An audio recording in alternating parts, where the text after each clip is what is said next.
इस प्रकार कृपा निधान श्री राम जी समुद्र तट पर जा उतरे। अनेकों रीछ वानर वीर जहाँ तहाँ फल खाने लगे। वहाँ लंका में जब से हनुमान जी लंका को जला कर गए, तब से राक्षस भयभीत रहने लगे। अपने अपने घरों में सब विचार करते हैं कि अब राक्षस कुल की रक्षा का कोई उपाय नहीं है। जिसके दूत का बल वर्णन नहीं किया जा सकता, उसके स्वयं नगर में आने पर कौन भलाई है।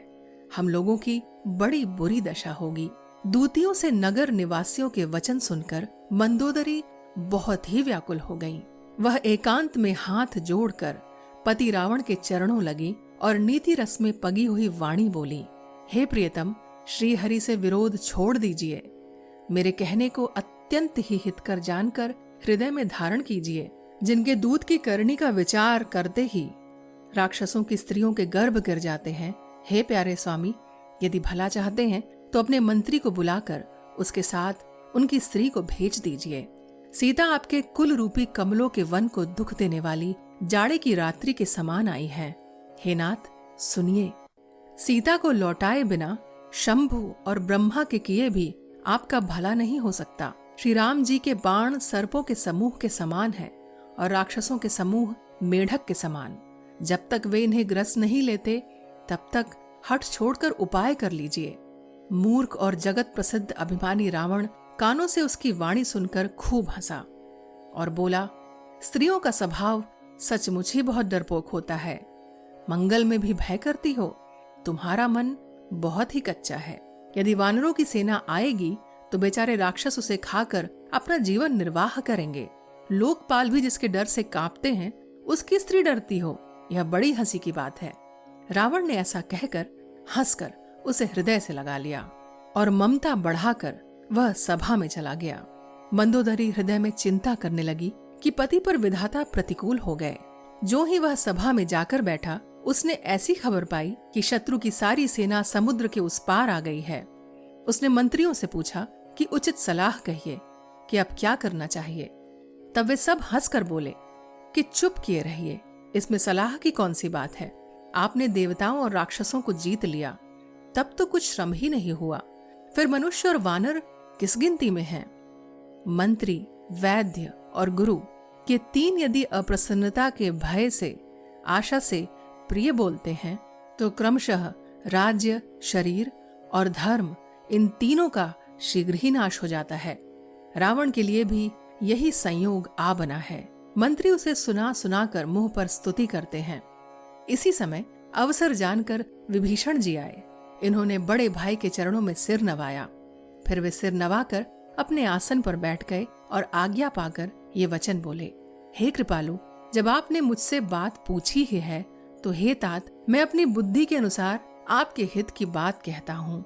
जो मनुष्य अपना कल्याण, सुंदर यश, सुबुद्धि, शुभ गति और नाना प्रकार के सुख चाहता हो, वह हे स्वामी पर स्त्री के ललाट को चौथ के चंद्रमा की तरह त्याग दे। अर्थात जैसे लोग चौथ के चंद्रमा को नहीं देखते, उसी प्रकार पर स्त्री का मुख ही ना देखे। 14 भुवनों का एक ही स्वामी हो, वह भी जीवों से वैर करके ठहर नहीं सकता, नष्ट हो जाता है। जो मनुष्य गुणों का समुद्र और चतुर हो, उसे चाहे थोड़ा भी लाभ क्यों न हो, तो भी कोई भला नहीं कहता। हे नाथ, काम, क्रोध, मद और लोभ ये सब नरक के रास्ते हैं। इन सबको छोड़कर श्री रामचंद्र जी को भजिए, जिन्हें संत भजते हैं। हे तात, राम मनुष्यों के ही राजा नहीं हैं, वे समस्त लोकों के स्वामी और काल के भी काल हैं। वे संपूर्ण ऐश्वर्य, यश, श्री, धर्म, वैराग्य और ज्ञान के भंडार हैं। वे निरामय, विकार रहित, अजन्मा, व्यापक, अजेय, अनादि और अनंत ब्रह्म हैं। उन कृपा के समुद्र भगवान ने पृथ्वी, ब्राह्मण, गौ और देवताओं का हित करने के लिए ही मनुष्य शरीर धारण किया है। हे भाई सुनिए, वे सेवकों को आनंद देने वाले, दुष्टों के समूह का नाश करने वाले और वेद तथा धर्म की रक्षा करने वाले हैं। वैर त्याग कर उन्हें मस्तक नवाइए। वे श्री रघुनाथ जी शरणागत का दुख नाश करने वाले हैं। हे नाथ, उन प्रभु सर्वेश्वर को जानकी जी दे दीजिए और बिना ही कारण स्नेह करने वाले श्री राम जी को भजिए, जिसे संपूर्ण जगत से द्रोह करने पर पाप लगता है। शरण जाने पर प्रभु उसका भी त्याग नहीं करते। जिनका नाम तीनों तापों का नाश करने वाला है, वे ही प्रभु मनुष्य रूप में प्रकट हुए हैं। हे रावण, हृदय में यह समझ लीजिए। हे दशशीष, मैं बार बार आपके चरणों लगता हूँ और विनती करता हूँ कि मान, मोह और मद को त्याग कर आप कौशलपति श्री राम जी का भजन कीजिए। मुनि पुलस्त जी ने अपने शिष्य के हाथ यह बात कहला भेजी है। हे तात, सुंदर अवसर पाकर मैंने तुरंत ही यह बात प्रभु आपसे कह दी। माल्यवान नाम का एक बहुत ही बुद्धिमान मंत्री था। उसने विभीषण के वचन सुनकर बहुत सुख माना और कहा, हे तात, आपके छोटे भाई नीति विभूषण, नीति को भूषण रूप में धारण करने वाले अर्थात नीतिमान हैं। विभीषण जो कुछ कह रहे हैं उसे हृदय में धारण कर लीजिए। रावण ने कहा, ये दोनों मूर्ख शत्रु की महिमा बखान रहे हैं। यहाँ कोई है, इन्हें दूर करो ना। तब माल्यवान तो घर लौट गया और विभीषण जी हाथ जोड़कर फिर कहने लगे, हे नाथ, पुराण और वेद ऐसा कहते हैं कि सुबुद्धि और कुबुद्धि सबके हृदय में रहती है। जहाँ सुबुद्धि है वहाँ नाना प्रकार की संपदाएं रहती हैं, और जहाँ कुबुद्धि है वहाँ परिणाम में विपत्ति रहती है। आपके हृदय में उल्टी बुद्धि आ बसी है। इसी से आप हित को अहित और शत्रु को मित्र मान रहे हैं। जो राक्षस कुल के लिए काल रात्रि के समान है, उन सीता पर आपकी बड़ी प्रीति है। हे तात, मैं चरण पकड़कर आपसे भीख मांगता हूँ कि आप मेरा दुलार रखिए।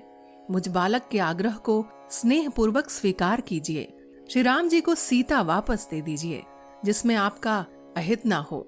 विभीषण ने पंडितों, पुराणों और वेदों द्वारा सम्मत वाणी से नीति बखान कर कही, पर उसे सुनते ही रावण क्रोधित होकर उठा और बोला कि रे दुष्ट, अब मृत्यु तेरे निकट आ गई है। अरे मूर्ख, तू जीता तो है, सदा मेरा जिलाया हुआ, पर हे मूढ़, पक्ष तुझे शत्रु का ही अच्छा लगता है। अरे दुष्ट, बताना, जगत में ऐसा कौन है जिसे मैंने अपनी भुजाओं के बल से ना जीता हो। मेरे नगर में रहकर प्रेम करता है तपस्वियों पर। मूर्ख, उन्हीं से जा मिल और उन्हीं को नीति बता। ऐसा कहकर रावण ने उन्हें लात मारी, परंतु छोटे भाई विभीषण ने बार बार उनके चरण ही पकड़े। शिवजी कहते हैं, हे उमा, संत की यही बड़ाई है कि वे बुराई करने पर भी भलाई ही करते हैं। विभीषण जी ने कहा, आप मेरे पिता के समान हैं। मुझे मारा सो तो अच्छा ही किया, परंतु हे नाथ, आपका भला श्री राम जी को भजने में ही है। इतना कहकर विभीषण अपने मंत्रियों को साथ लेकर आकाश मार्ग में गए और सबको सुनाकर वे ऐसा कहने लगे, श्री राम जी सत्य संकल्प एवं प्रभु हैं, और हे रावण, तुम्हारी सभा काल के वश की है। अतः अब मैं श्री रघुवीर जी की शरण में जाता हूँ, मुझे दोष न देना। ऐसा कहकर विभीषण जी ज्यों ही चले त्यों ही सब राक्षस आयुहीन हो गए। उनकी मृत्यु निश्चित हो गई।